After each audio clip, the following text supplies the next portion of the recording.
Convido os irmãos a abrirem suas Bíblias na segunda carta de Paulo aos Coríntios, no capítulo 12. Assentados mesmos, eu vou fazer a leitura do versículo 7 até o versículo 10. 2 Coríntios 12, de 7 a 10.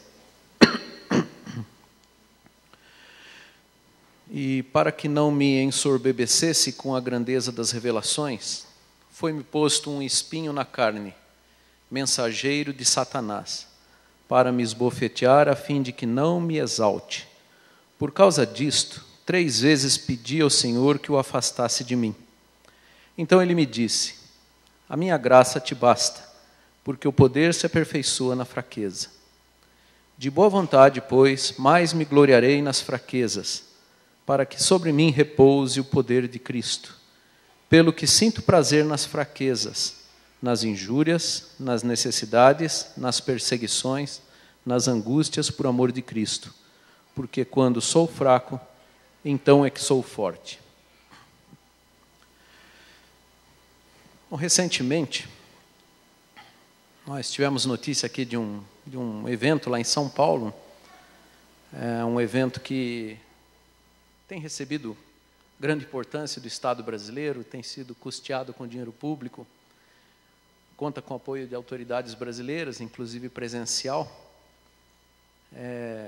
conhecido popularmente como Marcha ou Parada Gay. E esse último evento em São Paulo causou assim bastante comoção por causa dos protestos que ali estavam sendo encenados naquela parada. É um tipo de manifestação, né, que tem apelo sob a bandeira de defesa dos direitos humanos e da liberdade de expressão, mas ela propagandeia e defende um comportamento que nós cristãos entendemos ser reprovado por Deus segundo a sua palavra. E são vários os textos que falam disso, mas um deles se encontra na carta de Paulo aos Romanos, no capítulo 1, de 18 a 32. Houve muitas cenas ali de crítica, né, de atitudes que visavam criticar o cristianismo, porque os cristãos reprovam esse tipo de comportamento. E as igrejas, como instituições, se manifestam sempre contra. Então, houve ali uma série de protestos e encenações provocativas a respeito disso, né? E eu estava observando as notícias e olhando, e eu vi algumas coisas ali, coisas diversas, né? Havia o repúdio à religião cristã, mas também havia gente se dizendo representante da religião cristã, manifestando apoio, reprovando a atitude das igrejas cristãs de rejeição às pessoas que têm esse tipo de comportamento, citando inclusive versos da Bíblia, como sustentação à sua atitude. Por exemplo, que nós temos que amar a todas as pessoas, coisas do tipo. Na realidade, eu entendo que isso é um desconhecimento muito grande, né, muito evidente da verdade bíblica dos textos citados. Mas, olhando ali aquelas coisas, eu percebi um negócio que me incomodou, né? Havia uma mensagem ali, escrita em umas camisetas, algumas pessoas estavam usando, que era uma mensagem que se referia a Deus como Deus aceitando aquilo. Então, eles diziam assim: Jesus me aceita. E alguns diziam com cartazes: Jesus te aceita. Implicitamente estava dizendo, do jeito que você é, com essa prática, né? Com o que nós entendemos ser pecaminoso.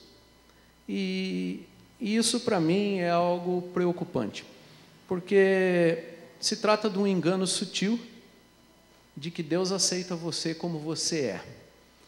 E, embora ali fosse um evento que estivesse causando uma certa comoção nacional, por ser o nosso país um país de base religiosa cristã, isso aparece em todos os setores da sociedade, inclusive dentro da igreja, que Deus aceita você como você é. É uma mensagem perigosa. O que a Bíblia diz é que Deus, na realidade, Ele te chama como você está, mas Ele não aceita você como você é. Tanto é que Ele vai mudá-lo. Se Ele aceitasse você como você é, não precisaria ter Jesus morrido na cruz para pagar pelo preço do seu pecado que levou você à condição que você é. Então, se a Bíblia fala que existe até castigo para o pecado, é óbvio que o pecado é reprovável, né? Então, essa mensagem, ela traduz, na realidade, um engano sutil que não só estava lá naquele evento, com toda a comoção que ele está causando, principalmente por causa da divulgação na imprensa, mas ele é sutil e está em todos os lugares. Então, do mesmo modo como Deus nos chama como nós estamos, mas Ele não aceita a gente como é e trabalha na nossa vida para que mudemos, assim também deve se comportar a Igreja de Cristo, né? Ela deve abrir a porta para todos os pecadores, para que venham, para que ouçam a respeito da palavra de Deus e recebam instrução a respeito dessa palavra. Mas a igreja tem que repudiar o pecado, seja naqueles que vêm, seja naqueles que já estão aqui dentro. A Bíblia condena enfaticamente a prática do pecado e relaciona pecado à morte eterna. Então, existe um repúdio ao pecado que tem que ser mantido. E lembrando, né, que Adão, quando foi criado, ele foi criado perfeito diante de Deus. E ele foi o final da criação. E tendo terminado, então, Deus de criar o homem e a mulher, já tinha criado todas as demais coisas, a Bíblia diz que Deus olhou tudo que ele tinha criado e disse que era tudo muito bom. E ele, então, descansou. Isso não quer dizer que Deus estava cansado. O termo ali significa Deus cessou a obra e agora ele ficou a apreciar a sua obra e a conviver com ela. Então, ele descansou do trabalho que ele vinha fazendo.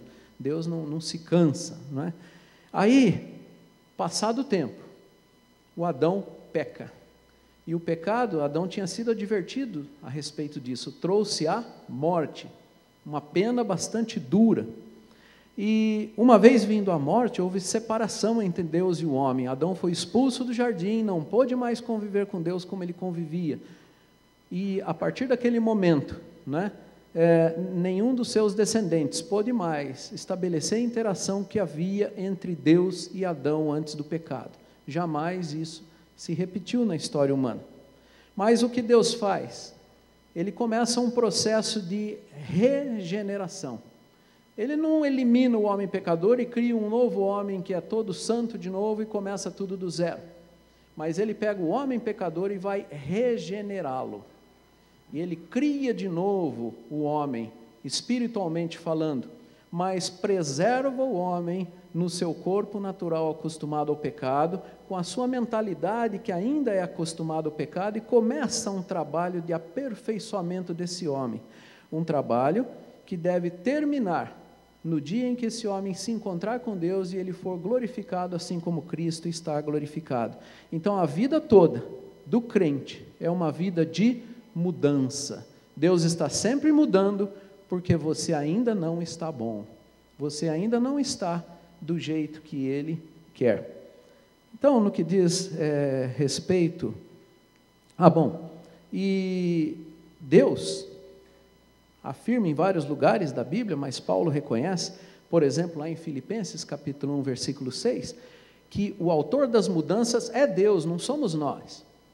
Deus não nos acorda um dia com um chacoalhão e diz, você é pecador, está aqui uma receita, trate de trabalhar a sua vida para que você se torne aceitável a mim de novo. Ele diz, não, você não tem como, você é morto, você perdeu a sua capacidade de me agradar.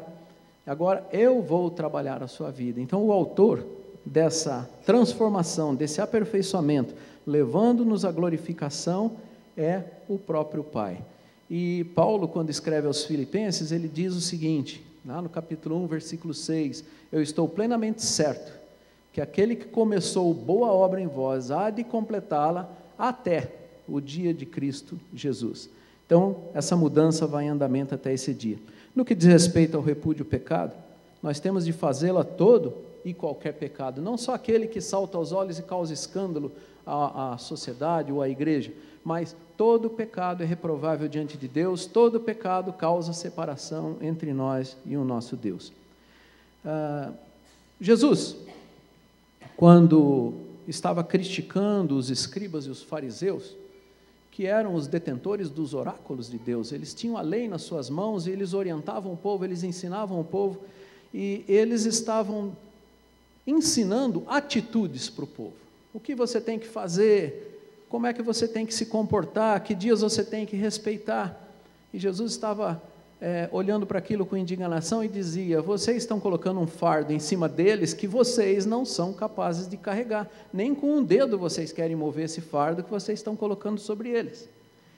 E, no entanto, ele conhecia os corações das pessoas e sabia que, no íntimo, os fariseus estavam muito longe do propósito de Deus e não estavam andando em direção ao propósito de Deus. Então, Jesus começa, nesse capítulo 23, a fazer uma série de críticas muito duras. E ele diz para eles assim: vocês coam mosquitos, mas engolem camelos.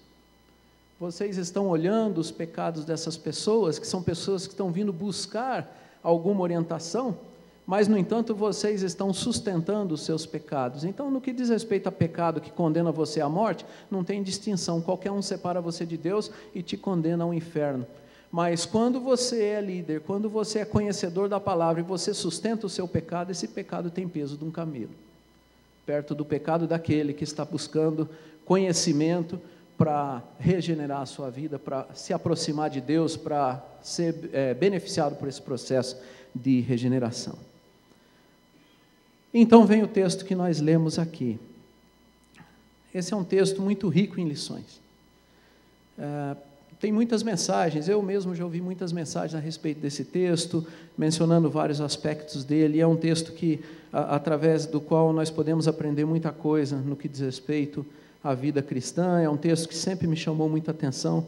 Ele é um texto bastante profundo e ele trata a respeito de uma experiência que Paulo está retratando a respeito de si. Paulo era apóstolo e foi um dos grandes apóstolos. Ele foi o que escreveu o maior número de livros no Novo Testamento, de cartas. Ele é chamado de apóstolo para os gentios. Ele foi encarregado de fazer o evangelho sair da área dos judeus e da Judéia e do seio da religião judaica e levar para os chamados gentios, aqueles que não eram de origem judaica. E ele fez isso por determinação do Senhor. E Paulo escreve esse texto.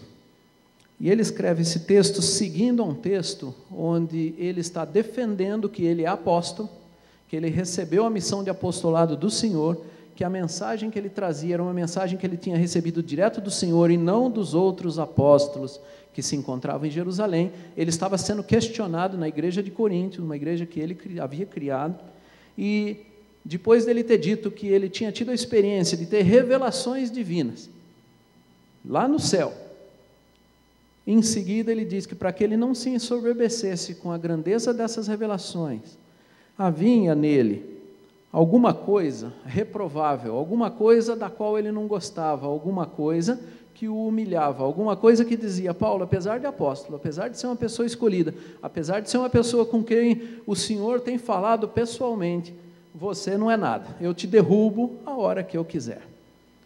E ele diz: eu tenho aqui como um espinho na carne. Vocês, acho que quase todo mundo já teve a experiência de ter um strep espetado em algum lugar, num dedo, por exemplo, e toda vez que a gente vai manipular alguma coisa, a gente rela, aquele negócio dói, e a gente sempre se lembra que ele está ali, e é difícil, né? Eu me lembro de uma experiência assim. Eu trabalhava num laboratório com fibras óticas, e uma vez eu espetei uma fibra ótica no dedo, e ela quebrou dentro do meu dedo. E a fibra ótica, ela é vidro, muito fininho, e ela é transparente. Então eu pegava a lente, olhava, não é que nem um strapzinho de madeira que fica aquele pontinho preto, aí você cavoca com a agulha e puxa, né? A gente não acha ele é vidro, você olha e não acha, mas eu lembrava dele sempre que eu encostava a mão de um determinado jeito, né? E foi muito difícil tirar aquilo ali. Então espinho é um negócio que incomoda, né? Todo mundo conhece aquela história do leão e do ratinho, o leão que tinha um strep na unha e na pata, e o ratinho foi lá e tirou. Então mesmo um leão grandão daquele jeito ficou grato a um ratinho porque conseguiu ir lá e tirar o espinho dele. Então Paulo reclama dessa situação. A respeito dessa situação de Paulo, quando ele diz que havia esse espinho na carne, que o incomodava tanto, e que ele tinha pedido a Deus para que tirasse dele, e Deus se recusou a fazê-lo, nós podemos aprender um monte de coisas. A primeira coisa que nós podemos aprender é o seguinte: olhando quem era Paulo. Ok, Paulo era apóstolo, mas Paulo não era uma pessoa neófita. Paulo não tinha tomado conhecimento da lei de Deus, dos livros da lei, dos profetas, dos salmos. Depois dele ter se convertido, como aconteceu com alguns dos apóstolos de Jesus. Paulo também era uma pessoa letrada, e ele, desde criança, ele tinha vindo de uma família de posse, uma família de fariseus, e ele mesmo era fariseu, e desde criança havia estudado ao pé de doutores, e chegou a estudar ao pé de um dos doutores mais famosos da época, que era Gamaliel. Então, Paulo tinha um grande conhecimento da Bíblia, um conhecimento muito vasto. E Paulo era autoridade eclesiástica. Quando ele perseguiu a igreja, ele tinha apoio do sumo sacerdote, ele tinha apoio do sinédrio, ele tinha apoio das autoridades e do grupo de fariseus a quem ele servia. E Paulo se converteu. E ele não perdeu o conhecimento que ele tinha porque ele se converteu, nem a estatura que ele tinha. Paulo era, na realidade, um gigante na fé. Paulo era um homem testado. E Paulo, ele funcionava como uma referência para as igrejas que ele tinha fundado. Ele era um exemplo a ser seguido, e ele era um homem cheio do Espírito Santo. Então, Paulo não era alguém que fosse uma pessoa neófita, uma pessoa nova no conhecimento da fé. Pedro, inclusive, testemunha a respeito de Paulo, dizendo, olha, Paulo fala coisas muito difíceis, que alguns deturpam, querendo enganar, querendo causar confusão, deturpam o que Paulo fala, mas Paulo, ele é um servo de Deus, ele fala coisas difíceis, ele é orientado pelo Espírito Santo. Pedro dá esse testemunho a respeito de Paulo. Paulo era tão firme no procedimento e nos princípios, que ele chamou publicamente a atenção de Pedro uma vez, porque Pedro foi o primeiro apóstolo que pregou para os gentios. Só que Pedro, ele vivia entre os judeus, cristãos de origem judaica. E uma vez, numa certa reunião, Pedro estava lá e chegaram os cristãos que vinham de outras partes do mundo, e Pedro conversava com essas pessoas, e ele comia com essas pessoas, mas quando os judeus começaram a chegar, ele, para não pegar mal, começou a se afastar, e até que ele se isolou totalmente daqueles cristãos que não eram judeus. E o Paulo estava ali observando, e a hora que estava todo mundo reunido, chamou Pedro e falou, Pedro, se você quer se comportar com judeus, fique só entre eles, não fica, né? Por que você está dissimulando? Isso não é bom, isso não é honesto. Então Paulo chamou a atenção de Pedro, e Pedro depois disso dá um bom testemunho de Paulo. Então nós vemos Paulo como sendo uma pessoa referencial, uma pessoa de princípios, uma pessoa que sabia e zelava pelo seu procedimento. Olhando para essa história do espinho, eu já li muitas especulações a respeito disso.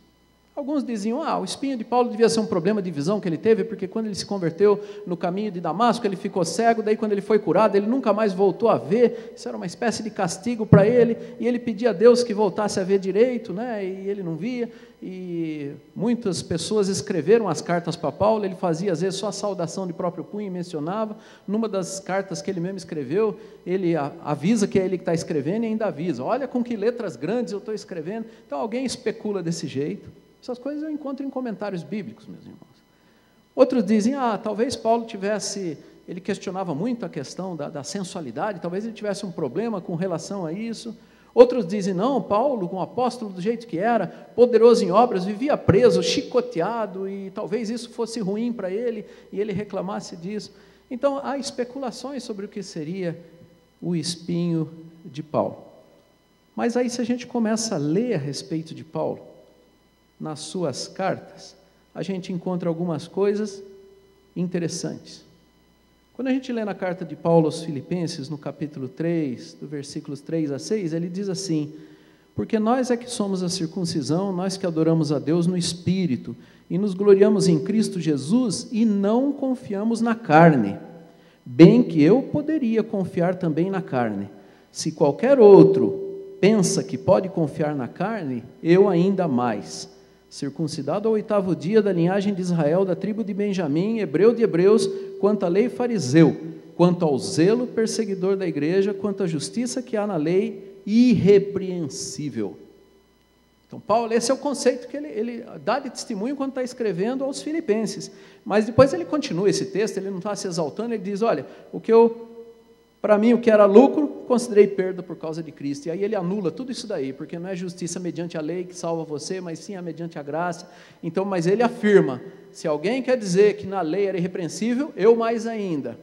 Então nós não podemos dizer que Paulo tivesse qualquer desvio de procedimento, o espinho na carne não deve estar relacionado a isso. Quando a gente lê em Atos 22, 3, Paulo tinha acabado de ser preso em Jerusalém pelos judeus que chegaram para a festa. Quando é dada a possibilidade dele falar, ele começa dizendo: eu sou fariseu, filho de fariseus, quanto à lei eu sou zeloso. Então era uma pessoa que sabia cumprir leis e procedimentos e preceitos.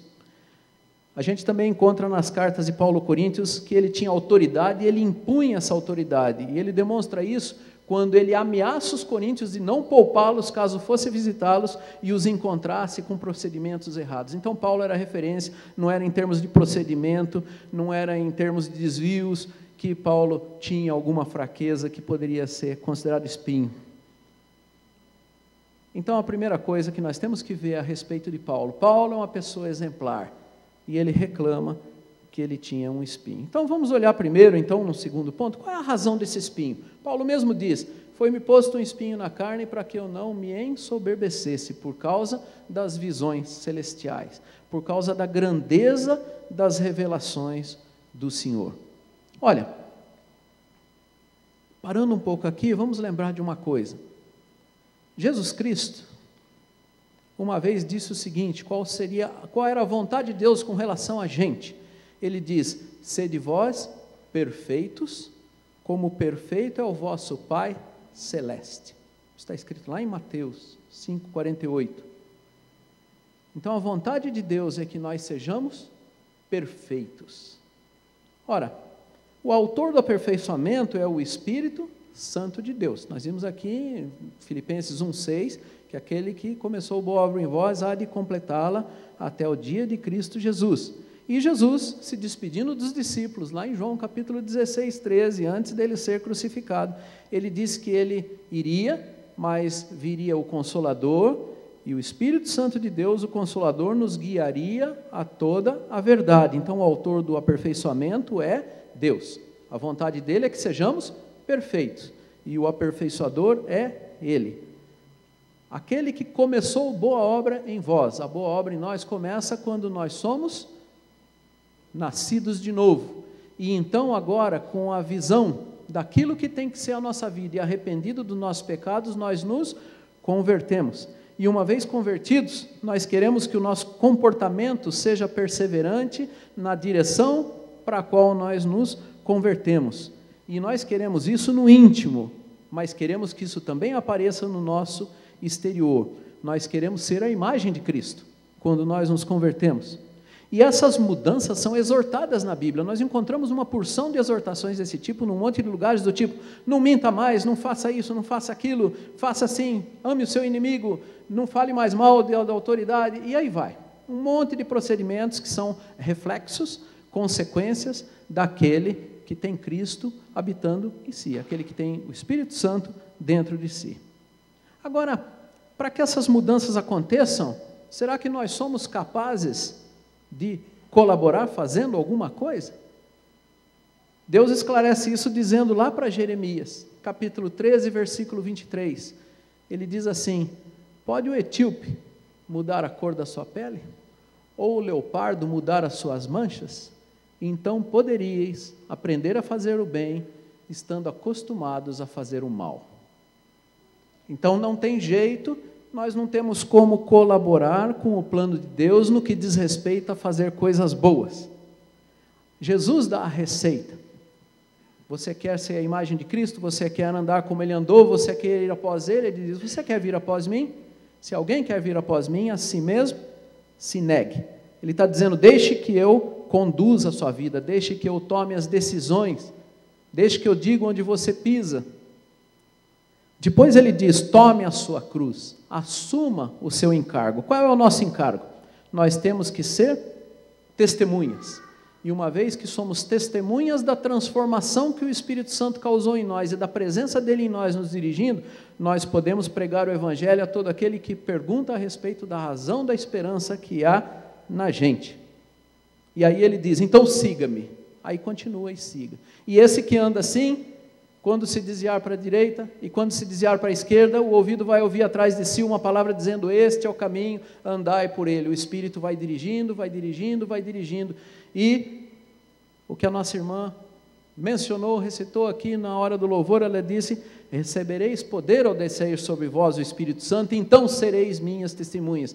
Tem que ter poder de Deus envolvido, nós não temos como colaborar com isso, a nossa colaboração é negar a si mesmo e tomar o encargo. Então nós temos que andar segundo o poder de Deus. E aí, sendo testemunha, o que é ser testemunha? Testemunha é ser luz para um mundo que está em trevas, é ser sal da terra para uma comida que é insípida, para uma vida que não faz sentido para as pessoas, é exalar o bom perfume de Cristo.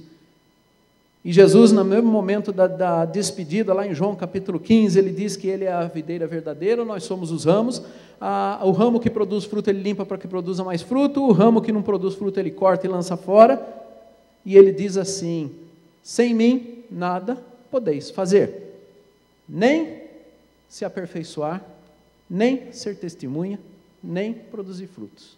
Então nós somos agentes nas mãos de Deus. E nessa nossa caminhada, seguindo a Jesus, nós temos que começar a fazer oposição ao velho homem, que está acostumado a fazer o mal. Lá em Romanos capítulo 8, versículo 13, Paulo diz assim: se viverdes segundo a carne, caminhais para a morte, mas se pelo Espírito mortificardes os feitos do corpo, certamente vivereis. Então Paulo tem ali um espinho, que ele reconhece que foi colocado para que ele não se ensoberbecesse por causa da grandeza das revelações do Senhor, porque o crescimento espiritual também pode ser usado como tentação para nos dar a falsa confiança de que nós estamos crescendo por mérito próprio. E Paulo estava num estágio muito desenvolvido. E essa falsa confiança de que somos capazes de nos aperfeiçoar por nós mesmos e de nos preservar santos, podem nos levar à queda. Por isso Jesus nos avisou, ele avisou os apóstolos dizendo: vigiai e orai para que não entreis em tentação, o espírito está pronto, mas a carne é fraca. Eu tenho que reconhecer que a carne é fraca. O espírito permitiu que um espinho fosse colocado na carne de Paulo, para que ele nunca se esquecesse de que o autor e o consumador de todas as coisas é Deus e não o homem por méritos próprios, e nós somos beneficiários da graça de Deus e da misericórdia de Deus, indistintamente. E ele não tinha sido escolhido apóstolo por mérito próprio, mas porque Deus resolveu escolher-o como poderia escolher a qualquer um. E a Bíblia ensina que à medida que nós vamos reconhecendo isso e deixando Cristo tomar conta da nossa vida e o Espírito Santo nos orientar, e à medida em que nós vamos resistindo às tentações, o diabo começa a fugir de nós. Então, à medida que nós nos firmamos na oração, no jejum, na constante vigilância, na leitura da palavra de Deus, absorvendo o que lemos, aplicando em nossas vidas com o poder de Deus, isso resulta em vida com menos pecados. Por isso João menciona numa das suas cartas: aquele que é crente em Cristo, aquele que é salvo, aquele que está com Cristo, é seu discípulo, aquele que é parte da família de Deus, ele não vive em pecado. Ele comete pecado, mas ele repudia imediatamente o seu pecado, e ele confessa, e Jesus remove, e ele tende a não voltar a cometer o pecado. A nossa posição e a nossa estatura no reino de Deus, enquanto nesse mundo, elas não garantem de jeito nenhum nossa imunidade ao pecado. Nós cometemos erros, nós cometemos pecados, e a gente sabe que por força própria nós não vamos resistir. Então tem que haver mesmo um abrir mão para que o controle seja do Senhor. E na nossa jornada rumo à maturidade do reino, nós precisamos buscar maior controle do Espírito Santo nas nossas vidas, maior negação do nosso próprio ser, que eu acho que é um dos grandes desafios do crente, mortificação da nossa natureza carnal, e nós temos que manter o velho homem sob domínio. E Paulo reconhecia que ele era alguém ainda em processo de aperfeiçoamento.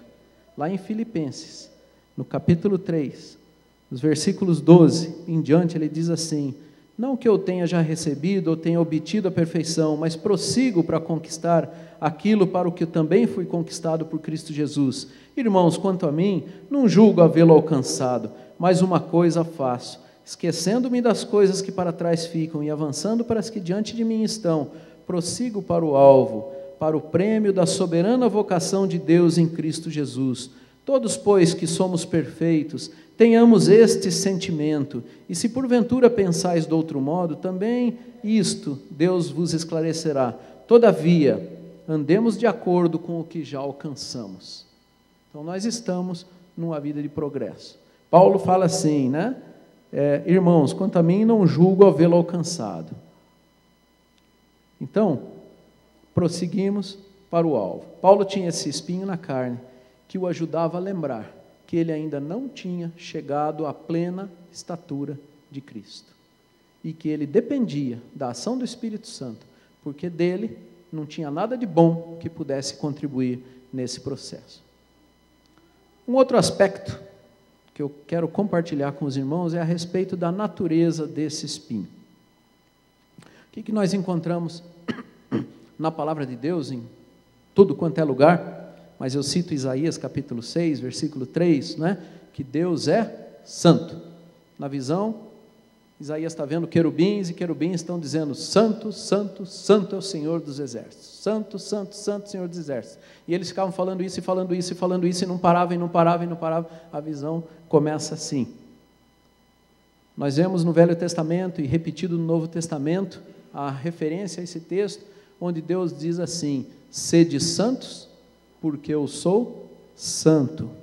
E lá em Hebreus capítulo 12, versículo 14, segui a paz com todos e a santificação, sem a qual ninguém verá o Senhor.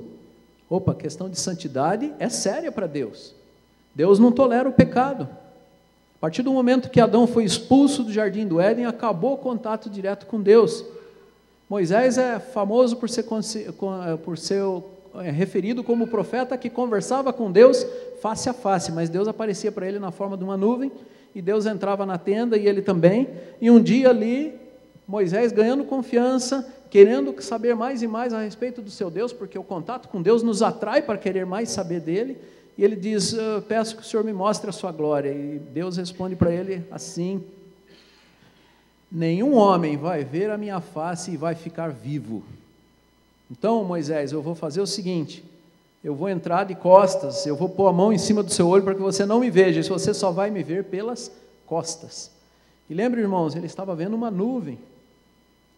Então, tudo é muito simbólico nessa conversa de Deus com Moisés, mas Deus está dizendo: existe sim uma separação entre eu e você, Moisés, e isso é falta de santidade.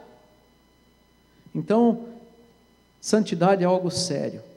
E esse aperfeiçoamento, essa ação continuada do Espírito Santo, que promove esse crescimento espiritual, através do maior conhecimento bíblico, que promove em mim uma maior resistência ao pecado, essa resistência ao pecado me leva para um nível de maior santificação.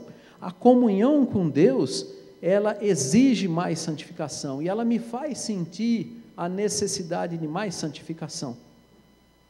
Toda vez que eu aumento a minha comunhão com Deus, eu percebo que eu sou mais pecador, e eu sinto a necessidade de eliminar mais e mais o pecado de mim. A proximidade com Deus me traz consciência de pecado imediatamente, e o pecado, essa consciência, ela é incômoda.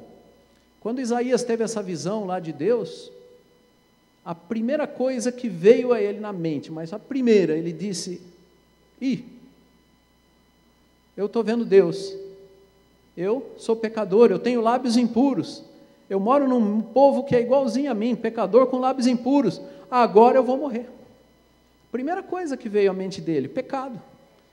Viu a Deus, consciência de pecado imediata. Ninguém disse para ele: Isaías, você é pecador. Não, a coisa veio na cabeça dele imediatamente. Aí quando ele se manifestou assim, um anjo vai lá com uma tenaz, pega uma brasa do altar, vem, toca na boca dele e falou: pronto, você está limpo. Aí ele começa um relacionamento com Deus, quando Deus o designa e o manda para ser profeta em Israel. Então a proximidade de Deus, a comunhão com Deus, nos dá consciência de pecado, e essa consciência de pecado é incômoda. Nós vemos na Bíblia que Deus é luz, não é assim? E a luz, ela sempre evidencia impurezas. Deus é luz e não há nele treva nenhuma, não é assim que está escrito na Bíblia? João 3,19, a luz veio ao mundo, mas os homens amaram mais as trevas do que a luz, porque as suas obras eram más. A luz incomoda, a luz mostra, e nós, no nosso íntimo presente, perto de Deus, a gente vê o pecado, e sendo crentes, e querendo servir a Deus, a gente vê que o pecado está ali, como separação e como maldição.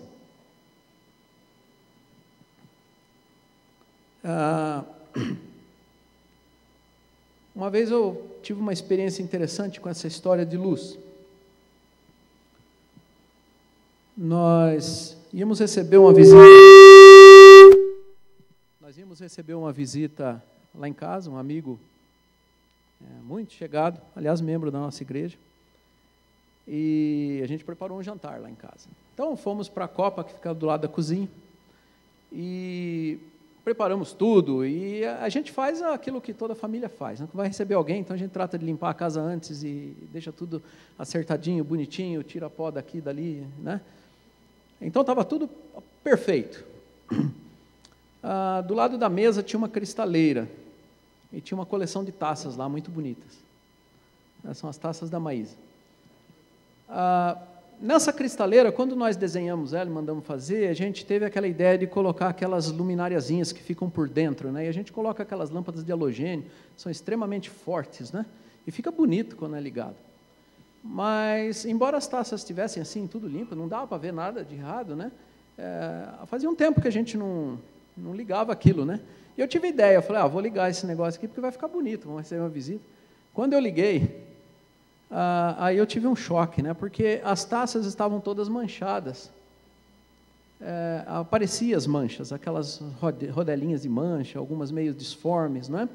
Então, apesar de você no toque não ver nada, parecia que estava limpo, mas aquela luz, com aquela intensidade passando por dentro do vidro, ela revelava uma sujeira que você ia ter que ter um trabalho de limpar uma por uma daquelas taças. Eu falei, bom, vamos deixar apagado, melhor assim.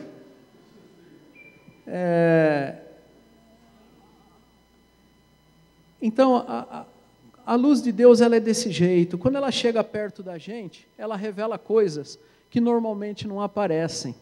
Quando Jesus criticou os fariseus e os escribas, eles diziam assim, olha, vocês têm imagem de justos e retos para os homens, mas na realidade vocês são como sepulcros caiados. Vocês são bonitos por fora, mas por dentro só tem podridão. Então quem conhece o interior sabe dizer isso. E olha só, o que essa comunhão grande que Paulo tinha com Deus causava para ele de incômodo. Se os irmãos olharem lá na carta de Paulo aos Romanos, no capítulo 7, dos versos 14 até o 24, ele diz assim, porque bem sabemos que a lei é espiritual, eu todavia sou carnal, vendido à escravidão do pecado. Isso é um apóstolo falando, meus irmãos. Não é uma pessoa dizendo a respeito da sua experiência antes da conversão. E ele diz, porque nem mesmo compreendo o meu próprio modo de agir, porque não faço o que prefiro e sim o que detesto. Ora, se faço o que não quero, consinto com a lei que é boa. Neste caso, quem faz isso já não sou eu, mas o pecado que habita em mim. Porque eu sei que em mim, isto é, na minha carne, não habita bem nenhum, pois o querer o bem está em mim, porém não o efetuá-lo. Porque não faço o bem que prefiro, mas o mal que não quero, esse faço. Mas se eu faço o que não quero, já não sou eu quem o faz, e sim o pecado que habita em mim. Então, ao querer fazer o bem, encontro a lei de que o mal reside em mim. Porque no tocante ao homem interior, tenho prazer na lei de Deus, mas vejo nos meus membros outra lei, que guerreando contra a lei da minha mente, me faz prisioneiro da lei do pecado que está nos meus membros. Desventurado homem que sou, quem me livrará do corpo dessa morte? Então, quando a gente se aproxima de Deus, é isso que acontece. A gente descobre que nós temos uma lei arraigada dentro da gente que leva ao pecado. E quanto mais próximo a gente chega de Deus, mais evidente essas coisas ficam. Mas Paulo continua, e ele fala a respeito da missão do Consolador, que é aquele que nos guiaria a toda a verdade. Se os irmãos olharem a partir do verso 25, ele diz, graças a Deus por Jesus Cristo nosso Senhor. É Jesus Cristo, nosso Senhor, que enviou o Consolador, que nos consola nessa situação de duelo entre o velho homem e o novo homem, e nos ensina a ser perseverantes, porque a obra é dele, não nossa, e ele insiste para que caminhemos. Então, como o Senhor Jesus mandou o Espírito e diz, eis que estou convosco todos os dias até a consumação dos séculos, Paulo diz, graças a Deus por Jesus Cristo, nosso Senhor. De maneira que eu, de mim mesmo com a mente, sou escravo da lei de Deus, mas segundo a carne, da lei do pecado. Agora, pois, já nenhuma condenação há para os que estão em Cristo Jesus, porque a lei do Espírito da vida em Cristo Jesus te livrou da lei do pecado e da morte. E nos versículos 14, pois todos os que são guiados pelo Espírito de Deus são filhos de Deus, porque não recebestes o espírito de escravidão para viverdes outra vez atemorizados, mas recebestes o espírito de adoção, baseados nos qual chamamos Abba Pai. O próprio Espírito testifica com o nosso espírito que somos filhos de Deus. Então, embora eu tenha consciência do pecado, e esse pecado me incomode, Deus diz, calma, eu estou trabalhando, persevere, deixa eu lidar com isso. Confessa o teu pecado, porque o pecado causa separação entre eu e você, mas vamos em frente, a obra é minha. Então é um grande consolo. E Paulo, então, ciente disso, e com esse grande incômodo, ele reporta aos Coríntios um testemunho que eu acho muito bonito, lá no capítulo 5 da segunda carta, e ele diz assim, sabemos que a nossa casa terrestre desse tabernáculo, quando ela se desfizer, temos da parte de Deus um edifício, casa não feita por mãos, eterna nos céus. E por isso nesse tabernáculo gememos, aspirando por ser revestidos da nossa habitação celestial, se todavia formos encontrados vestidos e não nus. Pois na verdade, os que estamos nesse tabernáculo gememos angustiados, não por querermos ser despidos, mas revestidos, para que o mortal seja absorvido pela vida. Ora, foi o próprio Deus quem nos preparou para isto, outorgando-nos o penhor do Espírito. Temos, portanto, sempre bom ânimo, sabendo que, enquanto no corpo estamos ausentes do Senhor, visto que andamos por fé e não pelo que vemos. Entretanto, estamos em plena confiança, preferindo deixar o corpo e habitar com o Senhor. E por isso também nos esforçamos, quer presentes, quer ausentes, para lhe ser agradáveis. Então, o problema do espinho na carne de Paulo, que causava incômodo, ele era uma barreira para que ele se apresentasse agradável a Deus. E essa disposição que Paulo tinha, ele diz aqui no versículo 5, o próprio Deus quem nos preparou para isso, outorgando-nos o penhor do Espírito. Deus nos dirige e nos chama atenção para que queiramos ser agradáveis, e nos chama atenção para que busquemos a santificação, e nos chama atenção para o fato de que nós somos limitados, porque quando nós reconhecemos esse limite, nós deixamos então que Deus haja. E é por isso que Paulo fala que então ele vai se gloriar agora nas fraquezas. Paulo desejava o revestimento do corpo eterno, mas tem que ter paciência. E Jesus, lá em João capítulo 17, 20 a 21, ele faz uma oração. E ele ora não só pelos apóstolos que estavam ali com ele, mas por mim e por você. E ele diz, não rogo somente por estes, mas também por aqueles que vierem a crer em mim por intermédio da sua palavra, a fim de que todos sejam um, e como és tu, ó Pai, em mim, e eu em ti, também sejam eles em nós. Olha o que Deus quer de nós, que nós sejamos um com Ele. Assim como Jesus era um com o Pai, nós seríamos um com Ele. E é por isso que lá em João, no capítulo 14, versículo 3, nessa mesma reunião de despedida, Jesus disse assim, eu estou indo preparar lugar para vocês, para que onde eu estou, vocês também estejam comigo. Deus me quer andando com Ele, Deus me quer em santidade plena com Ele, e Ele sabe o que tem que fazer na minha vida para que isso aconteça. E Ele tem um propósito, e eu tenho que ser paciente. Então, a identidade com Deus implica que todos os pequenos e invisíveis defeitos apareçam, mas que eles sejam removidos. A santificação nossa tem que acontecer em detalhes. Isso nos leva, então, a fazer uma reflexão. Como é que está a nossa santificação?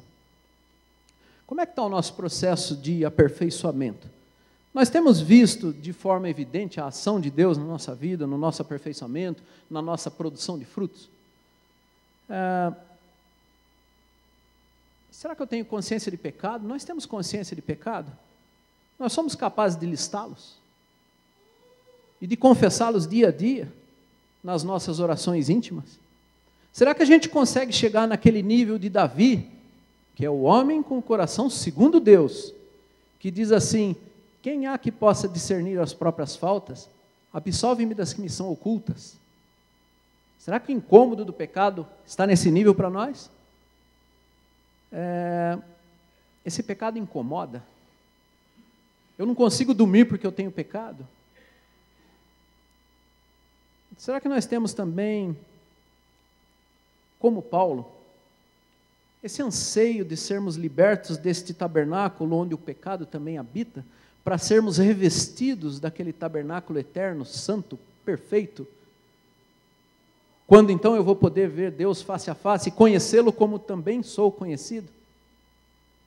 Palavras de Paulo. Será que nós temos anseio de viver com Deus no lugar que Ele preparou para nós? Para que onde Ele está nós estejamos também? Ou será que nós estamos iludidos com as benesses deste mundo?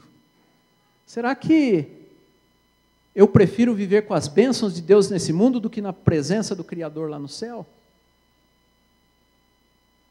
Nós temos um hino que raramente a gente canta aqui, mas que numa parte dele ele diz: passarinhos, belas flores tentam me encantar, ó vãos terrestres esplendores, eu volto para o lar. Então a consciência desse autor estava voltado nisso. Se eu estou me aproximando de Deus, eu tenho mais vontade de estar com Ele, assim como Moisés, assim como Paulo. E aí as pequenas coisas fazem separação de nós. E aí eu chego nesse espinho. A natureza desse espinho não era nada que nós poderíamos considerar grave ou escandaloso, mas sim alguma coisa que para o status, para a estatura de comunhão que Paulo tinha com Deus, ela incomodava. Qualquer coisa incomodava. Porque Paulo queria estar com Deus, ele teve visões celestiais, e aí ele não tinha dúvidas: eu quero estar com Cristo, que é muito melhor, mas eu fico aqui constrangido por causa de vocês, porque eu sou agente de Deus para pregar o Evangelho e exortá-los, mas eu queria estar lá. Estava nas Chácaras Reunidas, na nossa congregação, e o pastor fez uma pergunta: quem quer ir para o céu? E todo mundo levantou a mão. Aí ele perguntou: quem quer ir agora? Todo mundo abaixou a mão. Nosso mundo nos encanta, Deus nos abençoa aqui. Nós temos planos, nós temos sonhos, nós temos projetos. Será que Deus está em segundo lugar na nossa vida? Nós perdemos o foco? A nossa comunhão está tão fraca que o nosso projeto ficou mais importante do que morar com Deus num lugar em que nem olhos viram, nem ouvidos ouviram, e nem jamais penetrou em coração humano que Ele preparou. Eu prefiro isso daqui com pecado e tudo. Então é uma reflexão a que eu convido os irmãos a fazer. Nós temos consciência de espinho na carne, uma coisa pequenininha. Gente, espinho é um negócio pequenininho. Ele não estava mutilado de um braço por causa de pecado, de uma perna, de uma orelha. Era um espinho, era um negócio que ninguém via, só ele sentia. Mas bloqueava a perfeita comunhão dele com Deus. Se o copo da sua vida fosse acendido na cristaleira de Deus, como é que ele ia aparecer? Será que nós parecemos tão justos a Deus como nós parecemos aos homens? É fácil parecer justo diante da igreja, num lugar onde nós estamos aqui em comunhão com os irmãos, parece fácil, né? E será que nós estamos nos esforçando para ser agradáveis a Deus que nos conhece no íntimo? Então faça um convite aos irmãos. Lembrando que Deus não nos aceita como nós somos. Ele nos chama como estamos, mas Ele não aceita como nós somos e quer nos conduzir num processo de aperfeiçoamento. Que cada um de nós deixe de lado os próprios interesses, os projetos, os sonhos, o ego. Eu não digo que abandone a vida, mas que coloque num segundo plano. E vamos buscar intensamente a presença de Deus, lendo diligentemente a Sua palavra, nos colocando em oração para ler a Sua palavra, em reverência, porque é a palavra de Deus falando conosco, e confessando os nossos pecados, porque se tiver pecado, tem separação entre nós e Deus, e Ele não age em nós. E busquemos a ação do Espírito Santo em nossas vidas, concedendo-lhe o controle de tudo, procurando ser verdadeiras testemunhas da sua presença e da sua bondade na sua vida, para que nós nos aproximemos de Deus sem medo. Sem medo, porque nós vamos nos aproximar dele amparado na promessa de que Ele é quem faz a obra em nós e Ele preparou um lugar para nós morarmos junto com Ele. E que nós experimentemos um crescimento espiritual verdadeiro, real, impactante,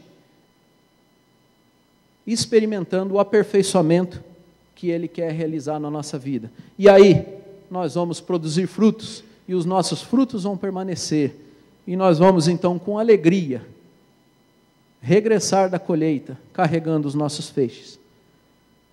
Humilhemo-nos sob a poderosa mão de Deus, que é quem pode fazer as coisas na nossa vida, para que no tempo designado, uma vez glorificado com Cristo, Ele nos exalte, e deixemos a nossa luz brilhar, cada vez mais, cada vez mais, cada vez mais, até que ela seja um dia perfeito. Que seja assim, então, a nossa vida. Amém.